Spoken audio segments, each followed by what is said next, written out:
President, it's a great pleasure and honor to welcome you, your Minister for External Affairs, and other members of your government here to Washington, and especially to welcome you back once again.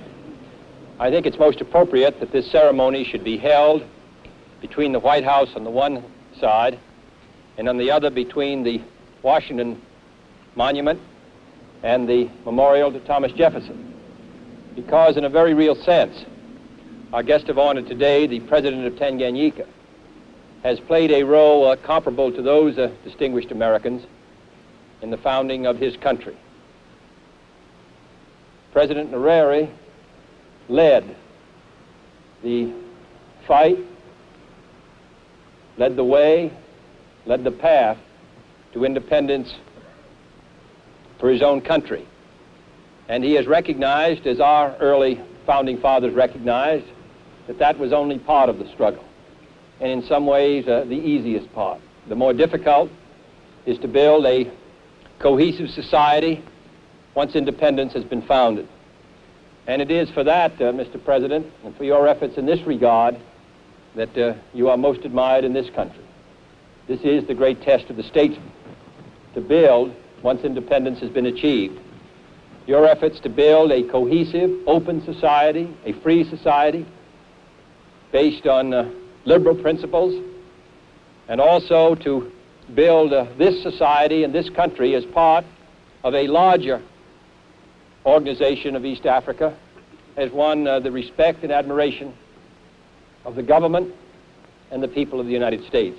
You are engaged in great work, Mr. President, and we feel it most opportune that you should visit the United States in the summer of 1963, when so much is changing in your own country and in Africa, and where so much is changing here.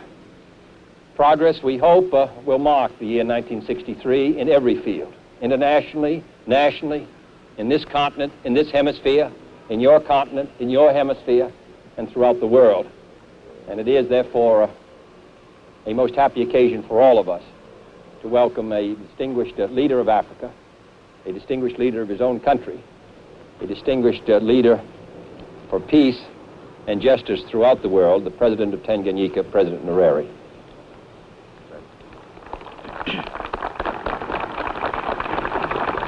Mr. President, on behalf of myself and the Minister for External Affairs and the other colleagues of mine, I want to thank you very much, and your government and the people of the United States, for the great welcome that you have given us today.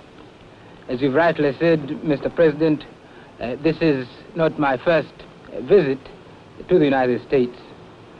I have been coming to the United States now, I don't remember how many times. I always associate the United States with freedom.